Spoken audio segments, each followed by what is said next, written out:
Jesus salvation ministries వారి తరపున శుభములు వందనములు తెలియజేస్తూ ఉంటున్నాం. వాక్య భాగంలోనికి వెళ్ళే ముందు చిన్న ప్రార్థన చేసుకుని వాక్య భాగంలోనికి వెళ్దాం. ప్రేమ కలిగిన తండ్రి, దయగల మా నాయన, నీకు స్తుతులు స్తోత్రములు చెల్లిస్తూ ఉంటున్నాం. మరి ప్రభువా, మీరు ఇచ్చినటువంటి ఈ గొప్ప ధన్యతను బట్టి మీకు కృతజ్ఞతాస్తుతులు చెల్లిస్తూ ఉంటున్నాం. ఇదిగో తండ్రి, వాక్యాన్ని వింటున్న ప్రతి ఒక్కరిని మీరు ఆశీర్వదించండి, దీవించండి. విన్నటువంటి మాటలు విని విడిచిపెట్టకుండా మరి తండ్రి వారి యొక్క హృదయంలో భద్రపరుచుకొని రాజ్యమునకు బాటలు వేసుకునే ధన్యత మీరు అనుగ్రహించమని ప్రార్థిస్తూ ఉంటున్నాం. బోధించుతున్నటువంటి నాకు సమయోచితమైనటువంటి జ్ఞానాన్ని అనుగ్రహించమని క్రీస్తు నామమున అడిగి వేడుకొనుచున్నాము తండ్రి, ఆమేన్. ప్రియమైన దేవుని సంగమా, నేడు సమాజంలో కుటుంబాలను చెడగొట్టేది, లేకపోతే యవనస్తులను చెడగొట్టడము, అంటే లోకంలో ఉన్నటువంటి వాటిని బట్టి మానవులు ఏమవుతున్నారంటే వాటికి బానిసలుగా మారిపోతున్నారు. యువకులు కానివ్వండి, మధ్య వయసులో ఉన్నవారు కానివ్వండి, వృద్ధాప్యంలో ఉన్నవారు కానివ్వండి, అంటే నేడు సమాజంలో ఏదైతే నిన్ను చెడగొడుతుందో అదే ఎక్కువగా నువ్వు వాడుతున్నావు. నీ కుటుంబాన్ని ఏదైతే ఇబ్బందుల పాలు చేస్తుందో దానే నువ్వు ఎక్కువగా ఆలోచిస్తున్నావు. అంటే నీ కుటుంబానికి ఆసరాగా ఉండాల్సినటువంటి పనులను పక్కన పెట్టి నీ కుటుంబాన్ని నాశనం చేసే కార్యక్రమాలలోనే ఎక్కువగా ఉన్నారు జనాలు. నేడున్నటువంటి సమాజంలో నిజంగా ఎక్కడ చూసినా చూడండి, ఎక్కడ చూసినా నేడు సమాజంలో త్రాగుడుకు బానిసలైపోతున్నారు, డ్రగ్స్కు బానిసలైపోతున్నారు, గంజాయికి బానిసలైపోతున్నారు. అంటే వీటి వల్ల నేర వృత్తి పెరిగిపోతుంది. అంటే లోబడని తత్వం ఎక్కడి నుంచి ప్రారంభమైందంటే మానవుల దగ్గర నుండే. చూడండి, దేవుడు మనలను యథార్థవంతులుగా, న్యాయవంతులుగా, సత్యవంతులుగా ఉండాలని దేవుని యొక్క ప్రణాళిక. కానీ మనిషి దేవుని మరిచిపోయి ఈ లోకానికి వచ్చినటువంటి పనిని పక్కన పెట్టి లోకంలో ఉన్న వాటికి బానిసలుగా మారిపోతున్నారు. చూశారా? అంటే ఈ త్రాగుడు బానిసత్వంగా బ్రతకడం, త్రాగుడుకు బానిసలుగా బ్రతకడం అనేది ఇప్పటి నుండి కాదనుకోండి. అంటే బైబిల్లో కూడా వాటిని దేవుడు ఖండించినటువంటి వాక్యాలు అనేకం ఉన్నాయి. చెయ్యకూడదు అంటే చెడును ఎప్పుడు కూడా దేవుడు సమర్థించలే. చెడుని ఎప్పుడు చూసినా కానీ దేవుడు దానిని వ్యతిరేకించి ఆ చెడు మార్గంలో పోయే వారిని ఖండించేటువంటి వాక్యం. అంటే వాక్యానుసారంగా నువ్వు నడుచుకోవడం లేదా అంటే నడుచుకోవడం లేదు ఈనాడు. ఓ మాట చూసినట్లయితే నోవాహు గారిని చూసినట్లయితే ఆది కాండంలో జలప్రళయం తర్వాత నోవాహును చూస్తే ఒక మాట అన్నాడు. 9వ అధ్యాయం ఆది కాండం 20వ వచనం.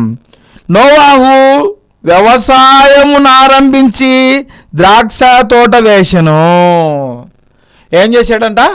ద్రాక్ష తోట వేసినాడు.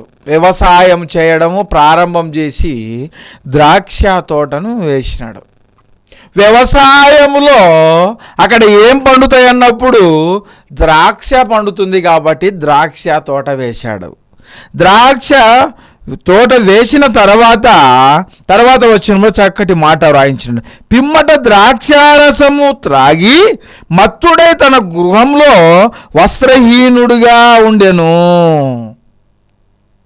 ద్రాక్షారసము త్రాగిన తర్వాత మత్తెక్కి వస్త్రహీనుడుగా, తాగితే ఏముండవు, ఒంటి మీద బట్టలుండవు, ఒంటి మీద బట్టలు కూడా ఉండవు. త్రాగితే ఎవరనేది కూడా గుర్తుండదు. చూడండి, తాగినప్పుడు పెద్ద పెద్దగా శపథాలు చేస్తుంటారు. నీ ₹1,00,000 కావాలంటే రేపు పొద్దున్నే రాపో, పొద్దున నీకు ఛార్జీకి ఉండదు, మళ్ళీ పనికి పోరానికి, పొద్దున ఛార్జీకి ఉండదు పనికి పోవడానికి, ఎవరినో ఒకరిని అడిగి ఇప్పించుకొని పోవాలి, సాయంత్రం పనికి పోయొచ్చి నాకు ఇచ్చతే అని. తాగితే ఎలా మాట్లాడేది తెలీదా? తెలీదా? అంటే బట్టలు ఉండేది లేనిది కూడా తెలీదా? అంటే నిన్ను చూసిన వారు, నీకు బట్టలు లేకపోతే నిన్ను చూసిన వారు అసహించుకుంటారని తెలీదా? నిన్ను చూసి ఎవరైనా దగ్గరికి రావాలి కదా. నీ పరిస్థితిని చూసి ఎవరు వచ్చేది దగ్గరికి? నీ పరిస్థితిని చూసి ఎవరి దగ్గరికి వచ్చేది? నోవాహు గారి కుమారులైతే వస్త్రహీనుడిగా పడి ఉండెను. అప్పుడు కానానుకు తండ్రి అయిన హాము తన తండ్రి వస్త్రహీనుడై ఉండట చూచి బయటనున్న తన 2 సహోదరులకు ఆ సంగతి తెలిపెను. అప్పుడు షేమును యాపేతు వస్త్రం ఒకటి తీసుకొని తమ 2 భుజముల వేసుకొని వెనక నుండి వచ్చి తండ్రి దిశముల మీద కప్పిరి. అంటే తండ్రిని చూసేదానికి కూడా ఇష్టపడలేదా పిల్లలు? తండ్రిని చూసేదానికి కూడా ఇష్టపడలేదా పిల్లలు? అంటే పిల్లలు ఇష్టపడరా? చూడ్డానికి కూడా అసహించుకుంటారా? అంటే చెడు అలవాట్లు ఉంటే పిల్లలు అసహించుకుంటారా? భార్య అసహించుకుంటుందా? తల్లిదండ్రులు అసహించుకుంటారా? అంటే కడుపున పుట్టిన పిల్లలు ఎందుకు అసహించుకుంటున్నారంటే నీ ప్రవర్తన బాగలేదు, నీ ప్రవర్తన బాగలేదు, అందుకే నిన్ను అసహించుకుంటున్నారు. షేము యాపేతు వచ్చి ఎట కప్పినారు? గుడ్డా ముందుకొచ్చి ఇట్నే కప్పినారా? ఏంద్రా ఇలా వండుకున్నాడు? బట్టలు ఉండేది లేనిది కూడా తెలియదా? వస్త్రాలు ఉండేది లేదు కూడా తెలియదా? తాగితే కొంతమంది చెప్తుంటారు, వాడేం పోనైనా వాడు తాగి ఉన్నాడు, తాగుడు పోతాడు, అంత ఏం పో. అంటే తాగినవాడు ఒకవేళ పొరపాటున వాడు నిజం మాట్లాడినా వాని మాట చెల్లుతుందా? చెల్లదు. చూసినారా?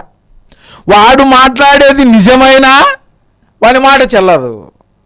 ఎందుకంటే వాడు త్రాగి మాట్లాడుతున్నాడు, వాని మాటలు పట్టించుకోవద్దు అంటారు. నోవాహు కూడా ద్రాక్ష తోట వేసినాడు, అందులో ఉన్నటువంటి ద్రాక్షను తీసి దానిని రసం చేసి దాని అంతా కుళ్ళబెట్టి దానిని త్రాగినాడు. త్రాగిన తర్వాత మత్తయింది. మత్తులో బట్టలు ఉండేది తెలీదు, లేనిది తెలీదు, ఎక్కడ పడుకుంటున్నావో తెలీదు, ఎక్కడ తిరుగుతున్నావో తెలీదు, ఏం మాట్లాడుతున్నావో తెలీదు, ఎవరితో గొడవ వేసుకుంటావో తెలియదు, ఇంకా కొంతమంది వాడు తాగితే మనిషే కాదురా అంటుంటారు. వాడు మనిషి జన్మ ఎత్తాడు, తాగితే కానీ వాని ఇష్టానుసారంగా మాట్లాడతాడు, వాని దగ్గరికి తీయద్దు, వాడు ఉత్త వేస్ట్, తరంగాడు వాడు. నీ ఆరోగ్యం ఏమైపోతుంది? దీనివల్ల చెడిపోతుంది. నీ అవయవాలు ఏమైపోతాయి? కుళ్ళిపోతాయి. కొంతమంది చెప్తా అంటారు, ఇది తాగి ఎక్కడ బొక్కలు పడేది? గుండెకు బొక్కలు పడతాయి. చూసినారా? త్రాగి అంటే ఎవరైనా ఏదైనా త్రాగద్దు అని చెప్పినావు అనుకో, నువ్వు చెప్తాండవు లేరా నాకు అని అంటారు. అది నువ్వు మంచి చెప్పినా కానీ వాళ్ళకి ఎలాంటిది ఉంటుంది? అది చెడుగానే ఉంటుంది. లోక సంబంధంగా నువ్వు ఎట్టుండాలా? జాగ్రత్తగా ఉండాలా. త్రాగితే నీ కుమారులు కానీ కుమార్తెలు కానీ ఎవ్వరు నిన్ను దగ్గరికి తీయరు. నువ్వు అబాబురు ఉంటే ఎవరా దగ్గరికి తీసేది? నువ్వు జాగ్రత్త పడకపోతే ఎవరా నిన్ను దగ్గరికి తీసేది? నిన్ను దగ్గరికి తీయాలంటే నీ అలవాట్లు, నీ ప్రవర్తన జాగ్రత్తగా ఉండాలా.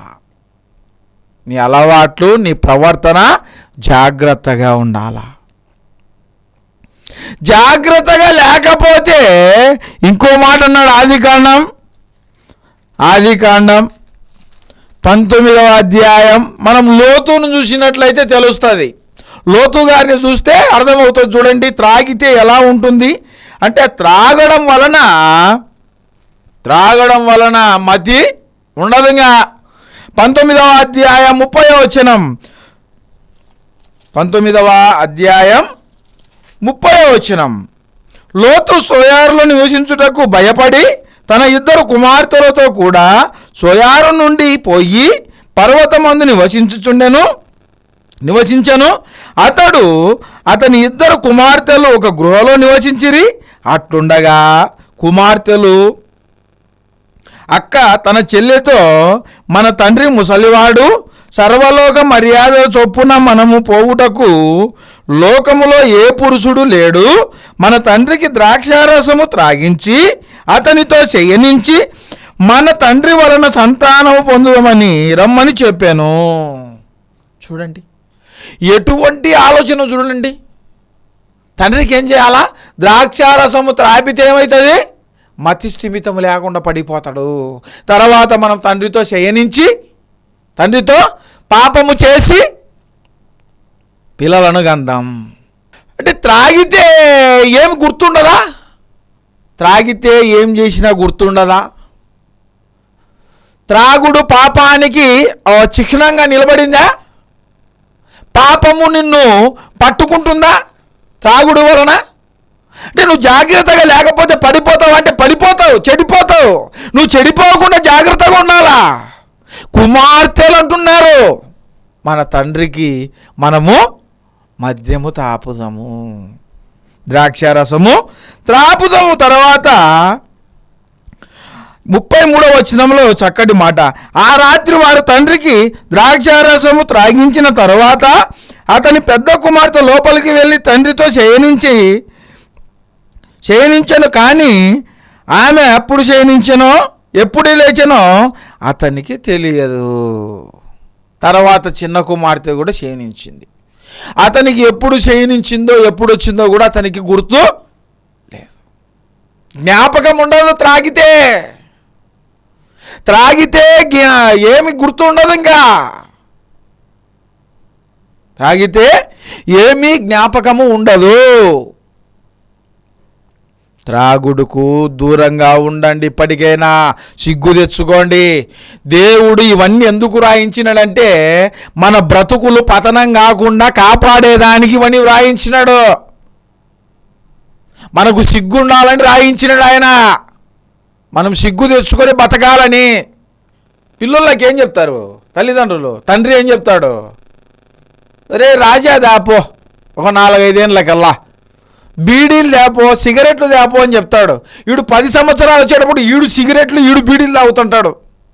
ఒక 12-13 సంవత్సరాలు వచ్చేటప్పుడు ఈరే అడిగి పోయి ఒక మందు దాపో ఏమనాలి దాన్ని? మళ్ళా 90 అను, 3 అంశాలు అను. ఈయనకి 15 ఏళ్ళు వచ్చేళ్ళకి ఈడు కోటరు కొడుతుంటాడు. ఆడంగా పొరపాటున ఏం రా నువ్వు తాగుతున్నావని తండ్రి గద్దించినాడు అనుకో, నువ్వేం సంసారివా? నువ్వు తాగకుండా ఉండవా? ఎవరి వల్ల చెడిపోతున్నారు పిల్లలు? తల్లిదండ్రుల వల్ల కాదా? తల్లులు చెప్తుంటారు ఆడపిల్లలకు, ఒక్కకు దాపో, 3 బేరాలు దాపో, 4 బేరాలు దాపో. ఒక 5-6 సంవత్సరాలు వాళ్ళకి వీళ్ళు కూడా ఒక మూట కట్టి రెడీగా పెట్టుకుంటారు ఆకు. ఎవరు చెడగొట్టేది అన్నప్పుడు తల్లిదండ్రులు కాదా? అదే క్రమశిక్షణలో పెంచితే, నువ్వు క్రమముగా బ్రతికితే, దేవునిలో బ్రతికితే, దేవుని గూర్చిన అనుభవపూర్వకమైన జ్ఞానాన్ని పిల్లలకు నేర్పిస్తే తెలివి తెచ్చుకొని బ్రతకరా? నిజంగా ఆ మరునాడు అక్క తన చెల్లిని చూచి నిన్నటి రాత్రి తండ్రితో శయనించి తిని ఈ రాత్రి అతనికి ద్రాక్షరసం త్రాగించి తర్వాత నీవు లోపలికి వెళ్ళి అతనితో శయనించుము, అలాగున మనం తండ్రి వలన సంతానము కలగజేసుకుందామని చెప్పుకునే. చూడు, త్రాగితే తల్లిలే, పిల్లలే, చెల్లిలే, ఏంలే. ఈనాడు చూసినట్లయితే ఎంతమంది తండ్రులు ఆడపిల్లల జీవితాలు నాశనం చేయలే? ఎంతమంది నాశనం చేయలే. మొన్ననే అంతా ఒక 10 రోజులు అవుతుంది, 10 రోజులు అవుతుంది టీవీలో న్యూస్లో తండ్రి కాలయముడు కంచె చేను మేసింది, టైటిళ్ళు భలే రాస్తారు న్యూస్ పేపర్లలో. కానీ వీటిని అరికట్టడానికి ఎవరి వల్ల కావడంలే. ఎందుకంటే చెడు అలవాట్లకు బానిసలు అయిపోయినారు. దానివల్లనే ఎవరు కూడా లోబడని తత్వంలో ఉండరు. అంటే ఈనాడు మనం చూసినట్లయితే అవన్నీ ముందుగానే దేవుడు ఎందుకు రాయించినాడంటే, నైనా మీరు చెడిపోతారు, పడిపోతారు, ఇవన్నీ చదివిన తర్వాత మీరు ఎట్టుండాలా? జ్ఞానం. ఆనాడు ఉన్న జనాంగానికి తెలివి లేదు, అందుకే వారిని అగ్నిగంధకాలతో కాల్చేసిన, జలప్రలయంతో చంపేసిన. ఈనాడు మీకేముంది? అగ్ని. ఆనాడు ఉన్న ఆ ప్రజలకు ఈనాడు ఉన్నటువంటి ఇప్పుడున్నటువంటి మనకు పెద్ద తేడా ఏం లేదు, పెద్ద తేడా ఏం లేదు.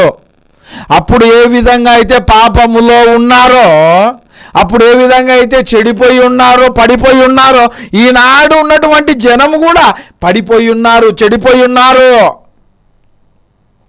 ఒక క్రమము లేదు, ఒక భయము లేదు, ఒక భక్తి లేదు, ఒక దేవుని యందు ఆ భయభక్తులు కలిగి బ్రతుకుదామనేటువంటి ఆలోచనే లేదు.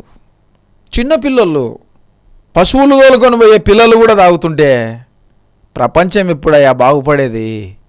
చెప్పినామనుకో పిల్లలకి, ఏం రా మీరేందిరా చేసేది, ఇటువంటి పనులు చేయొద్దురా అని చెప్తే, నువ్వేంది నా చెప్పేది, ఇంట్లో మా అమ్మ మా నాయనే సైగ్గా ఉన్నారు, ఇంట్లో మా అమ్మ మా నాయనే సైగ్గా ఉన్నారు, నువ్వెవరు నాకు చెప్పరానికి అంటున్నారు. చూడండి, ఇంక ఆడదాకుంది కథ. ఎవరు లోబడే తత్వంలో లేరు అంటే దేవునికి ఉగ్రత, దేవుని ఉగ్రతకు లోబడిపోయినారనుకో, దేవుని ఉగ్రత పొర్రపాటున పడిందనుకో దేవుని కన్ను, అంతే శూన్యం, ఏమున్నాడంతే. భూమి మీద మనుషులు అనుకుంటున్నారు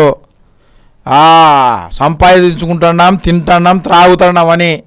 పొర్రపాటున దేవుని చేతిలో పన్నారనుకో అంతేగా, ఏం మిగలదు. పాటుంది కదా, తల్లి జాడ పిల్లకు లేదు, పిల్ల జాడ తల్లికి లేదు ఉంటుంది. చెట్టుకొకరు పుట్టకొకరే. దేవుని చేతిలో పడకుండా జాగ్రత్తగా ఉండాలా. ఎందుకంటే దేవుని చేతిలో పడకుండా ఉండడం ఎలా అంటే వాక్యాన్ని జాగ్రత్తగా చూసుకోవడమే, వాక్యానుసారంగా బ్రతకడమే. 23వ అధ్యాయం సామెతల గ్రంథంలో ఓ చక్కటి మాట వ్రాయించినాడు. సామెతల గ్రంథం 23వ అధ్యాయం 21వ వచనం, త్రాగుబోతులను తిండిబోతులను దరిద్రులగుదురు, నిద్రమత్తు చింపిరి గుడ్డలు ధరించుటకు కారణం. త్రాగుడు పోతులు ఎట్టుంటారంటే తిండిపోతులు, త్రాగినప్పుడు ఎట్ట తింటారో వాళ్ళకి తెలీదు. దరిద్రులు అవుతారు. డబ్బు ఏడుంటుంది? డబ్బు ఎక్కడొస్తుంది? సంపాదించాలంటే సంపాదించేదానికి డబ్బులు ఎక్కడి నుంచి వస్తాయి? సంపాదించేదానికి డబ్బులు ఎక్కడి నుంచి వస్తాయి? సరైన బట్టలు ఉండవు, సరైన చెప్పులు ఉండవు, బట్టలే లేవు, చెప్పులు ఏముంటాయిలే. చింపిరి గుడ్డలు ధరించుటకు కారణం. ఎక్కడ ఉంటాడో తెలియదు, ఏడ పండుకుంటాడో తెలియదు, ఎలాంటి బట్టలు ఉంటాయో తెలియదు, బట్టలు ఉంటాయో తెలియదు, ఉండవో తెలీదు. చింపిరి గుడ్డలకు కారణం ఏమిటి అన్నప్పుడు త్రాగడమే. త్రాగుబోతులు చూసినారా? ఎక్కడ చూసినా కానీ త్రాగుడు పోతులు వాళ్ళ బట్టలు ఎట్లుంటాయంటే చాలా ఘోరంగా ఉంటాయి.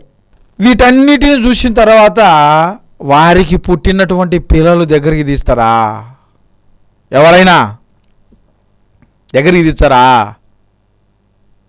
నువ్వు మా తండ్రివి అని చెప్పుకోవడానికి కూడా మాకు సిగ్గుగా ఉంది అంటారు. ఏమంటారు? నువ్వు మా తండ్రి అని చెప్పుకోవడానికి సిగ్గుగా ఉంది. సిగ్గుపడతారు నువ్వు తండ్రి అని చెప్పుకోవాలన్నా. ఇంకో మాట ఏమనంటే 20వ అధ్యాయంలో 20వ అధ్యాయం 1వ వచనంలో ఒక చక్కటి మాట రాయించినాడు. ద్రాక్షారసము వెక్కిరింతల పాలు చేయును, మద్యము అల్లరి పుట్టించును, దాని వశమైన వారందరూ జ్ఞానము లేనివారు. మందుకు బానిసలైపోతే జ్ఞానం అనేదే ఉండదు. మందుకు బానిసలైతే జ్ఞానము అనేదే ఉండదు. దాని వశమైన వారందరూ జ్ఞానము లేనివారు. మద్యం ఏం చేపిస్తుంది? అల్లరి పుట్టిస్తుంది, గొడవలు పెడుతుంది, కొట్లాటలు పెడుతుంది, కొట్టిస్తుంది, తిట్టిస్తుంది, నిన్ను హింసించుతుంది. అంటే మందుకు అంత పవర్ ఉందా? మందుకు అంత పవర్ ఉందా అంటే మందుకు అంత పవర్ ఉంది. మందుకు అంత పవర్ ఉంది.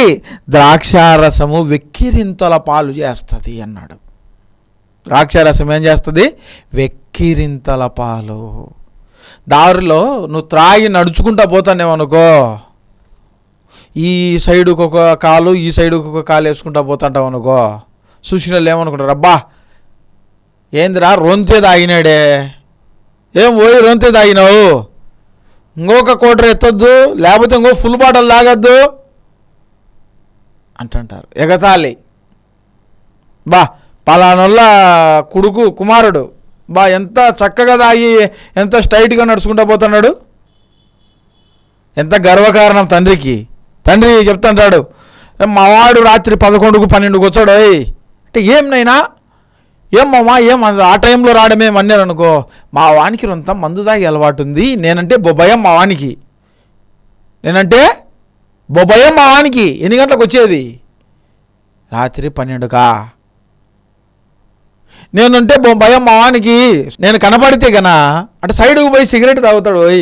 చెప్తుంటారు చాలామంది. అలవాట్లు మానుకోండి, సిగ్గు తెచ్చుకోండి ఇప్పటికైనా. ఎందుకంటే దేవుడు పరిపూర్ణుడు, మనం కూడా పరిపూర్ణులుగా ఉండాలా, పరలోకాన్ని సంపాదించుకోవాలా, వాక్యాన్ని పరిపూర్ణంగా అవలంబించాలా, నేర్చుకోవాలా, చదవాలా, వాక్యానుసారంగా బ్రతకాలా. అంటే త్రాగుడు వలన నీకు దృష్టి మందం అవుతుందే, మందం అయిపోతుంది, చింపిరి గుడ్డలు వచ్చాయి, దరిద్రుని అవుతావు. త్రాగడం వలన నీ బ్రతుకు నాశనం అయిపోతుంది. అందుకే నీ బ్రతుకు బాగుండాలి అనుకుంటే చెడు అలవాట్లకు దూరంగా ఉండు. ఒక మాట అన్నాడు 23వ అధ్యాయం సామెతల గ్రంథం 23వ అధ్యాయం 29వ వచనం. ఎవరికి శ్రమ, ఎవరికి దుఃఖము, ఎవరికి జగడములు, ఎవరికి చింత, ఎవరికి హేతువు లేని గాయములు, ఎవరికి మందదృష్టి, ద్రాక్షారసముతో ప్రొద్దుగుచ్చు వారికే కదా. శ్రమలు ఎవరికి వస్తాయి? త్రాగుడుబోతులకు వస్తాయి. ఎవరికి దుఃఖం వస్తుంది? ఎవరు దుఃఖపడేది? త్రాగినటువంటి ఆయన కుటుంబం దుఃఖించుతుంటుంది, ఏడుస్తుంటుంది. మా ఆయన ఇంకా రాలేదు, పొద్దున పోయాడు పనికి, ఎక్కడున్నాడో ఏమో, ఏమైందో ఏమో, ఏ టయానికి వస్తాడో. పొరపాటున 7 గంటలకు వచ్చేవాడు 10 అయినా రాకపోతే ఆ కుటుంబం ఎంత టెన్షన్ పడుతుంది చూడండి. ఈయనేమో త్రాగి అల్లరి చిల్లరగా తిరుగుతాడు. కుటుంబంలో భార్య పరిస్థితి, పిల్లల పరిస్థితి, వాళ్ళ దీనత్వాన్ని ఎవరు చూస్తారు చూడండి. వారికి తిండి పెట్టే దిక్కెవరండి? వారికి ఆహారం పెట్టే దిక్కెవరు? నువ్వే అంత అల్లరి చిల్లరగా ఇంటి యజమానునిగా ఉన్నటువంటి ఆయనవే నువ్వే ఇన్ని అలవాట్లు పడితే కుటుంబ పోషణ ఎలాంటిది? ఎవరికి జగడం ఎందుకు? గొడవలు ఎందుకు వస్తాయి? త్రాగడం ఎందుకు? గొడవలు పెట్టుకోవడం ఎందుకు? కొట్టడం ఎందుకు? కొట్టించుకోవడం ఎందుకు? హాస్పిటల్ పాలు కావడం ఎందుకు? జైలు పాలు కావడం ఎందుకు? ఎన్ని అవరోధాలు చూడండి, ఎన్ని ఆటంకాలు చూడండి. త్రాగిన తర్వాత వాళ్ళు ఎట్లా మాట్లాడుతున్నాడు చూడండి. ఒక మాట, ద్రాక్షారసము మిక్కిలి ఎర్రబడును కానీ గిన్నెలో తలతలలాడుచుండగా త్రాగుటకు రుచిగా నుండును, దాని వైపు చూడకుము, పిమ్మట అది సర్పం వలె కరుచును, కట్లపాము వలె కాటు వేయును. అదేం చేస్తుంది, లోపలికి వెళ్ళిన తర్వాత అవయవాలన్నీ కొరికేస్తుంది, అవయవాలన్నీ పిండేస్తుంది, నీ అవయవాలు ఒక్కొక్కటిగా పాడు చేస్తుంది. మద్యం ఎన్ని చెప్పుకున్నాం ఇప్పుడు. మద్యం వలన జ్ఞాపకం ఉండదు, బట్టలు ఉండేది తెలీదు, లేనిది తెలీదు. మద్యం త్రాగడం వలన జ్ఞాపక శక్తి ఉండదు, గుర్తుండదు, ఏం జరిగేది తెలియదు లోతులాగా. అంటే దేవుడు ఇవన్నీ ఎందుకు రాయించినాడు? కట్ల పాము వలె కాటేస్తుంది అది త్రాగిన తర్వాత. నీ గుండెకు చిల్లులు పెట్టేస్తుంది, నీ కిడ్నీలు పాడైపోతాయి, నీ లివర్ పాడైపోతుంది, నీ లోపల అవయవాలన్నీ చెడిపోతాయి త్రాగుడు వలన. పిమ్మట అది సర్పం వలె ఖర్చును, కట్లపాము వలె కాటు వేయును, విపరీతమైనవి నీ కన్నులకు కనబడును. నువ్వు వెర్రి మాటలు పలుకుతువు. నువ్వు ఎలాంటి మాటలు పలుకుతావు? వెర్రి మాటలు. పనికొచ్చేటి కాదండి, తరంగాని మాటలే. తరమయ్యే మాట ఒక్కటి ఉండదు, ఇంకా అన్నీ కూడా తరంగాని మాటలే మాట్లాడతావు. ఉపయోగకరమైన మాట నువ్వు చెప్పినా వినేవాడు ఎవ్వడు ఉండడు అక్కడ. నువ్వు మంచిగా చెప్పినా నీ మాట ఎవ్వరు కూడా వినరు. ఎందుకు వినరంటే నువ్వు త్రాగి ఉండవు. నీవు నడి సముద్రమున పండుకొని వానేవలే ఉందువు, ఓడకొయ్య చివరన పండుకొని వానేవలే ఉందువు. నన్ను కొట్టినను నాకు నొప్పి కలగదు, నా మీద దెబ్బలు పడినను నాకు తెలియదు. నేనెప్పుడు నిద్ర మేలుకొందును, మరలా దానినే వెతుకుతా. నిద్ర లేచానే మళ్ళా మంది ఎతుకులాడుతుంటారు కొంతమంది త్రాగకపోతే చేతులు ఇట వణుకుతుంటాయి, అందుకే చివరిగా త్రాగుడు వలన నీ కుటుంబం నాశనం అవ్వడం తప్ప ఏ ఉపయోగము లేదు. ఎందుకంటే చివరిగా ఒక్క మాట చూసుకొని ముగించుకుందాం. కొరింథీయులకు రాసిన మొదటి పత్రిక 6వ అధ్యాయం 9వ వచనం. అన్యాయస్తులు దేవుని రాజ్యం వారసులు కానేరరు అని మీకు తెలియదా? మోసపోకుడి. జారులైనను, విగ్రహారాధికులైనను, వ్యభిచారులైనను, ఆడంగితనము గలవారైనను, పురుషయులైనను, దొంగలైనను, లోబులైనను, త్రాగుబోతులైనను, దూషకులైనను, దోచుకొని వారైనను దేవుని రాజ్యమునకు వారసులు కారు. నువ్వు త్రాగుబోతుగా ఉంటే దేవుని రాజ్యానికి వారసులుగా ఉండలేరు. దేవుని రాజ్యాన్ని స్వతంత్రించుకోవాలంటే నీ అలవాట్లను మానుకోవాలా, నీ చెడు అలవాట్లను మానుకోవాలా, చెడుతనాన్ని విసర్జించాలా, దేవుని ఇష్టాలను నువ్వు నేర్చుకోవాలా. నువ్వు త్రాగడం వలన ఎవరు నిన్ను దగ్గరికి తీయరు. కాబట్టి జాగ్రత్తగా ఎవరైతే అలవాట్లకు బానిసలుగా ఉండారో ఇకనైనా ఆలోచించండి, మంచి నిర్ణయం తీసుకుని కొద్ది మాటలు దేవుడు దీవించును గాక. ప్రేమ కలిగిన తండ్రి, దయగల మా నాయన, స్తుతులు స్తోత్రాలు చెల్లిస్తున్నాం ప్రభువా. ఇదిగో తండ్రి, మీరు ఇచ్చినటువంటి ధన్యతను బట్టి స్తుతులు స్తోత్రాలు. ఇంతవరకు విన్నటువంటి మాటలను విడిచిపెట్టకుండా రాజ్యంలోకి బాటలు వేసుకునే ధన్యత మీరు అనుగ్రహించమని ప్రార్థిస్తున్నాం. జీసస్ సాల్వేషన్ మినిస్ట్రీస్ వారిని బట్టి ప్రార్థిస్తున్నాం. మరి ప్రభువా, టీవీ కార్యక్రమానికి ఎంతమంది అయితే మరి సహకరిస్తున్నారో వారి ప్రతి కుటుంబాన్ని మీరు ఆశీర్వదించండి, దీవించండి. మీ పరసంబంధమైన ప్రతి దీవెన ఆ కుటుంబాలపైన కుమ్మరించమని క్రీస్తు నామమున అడిగి వేడుకొనుచున్నాం తండ్రి.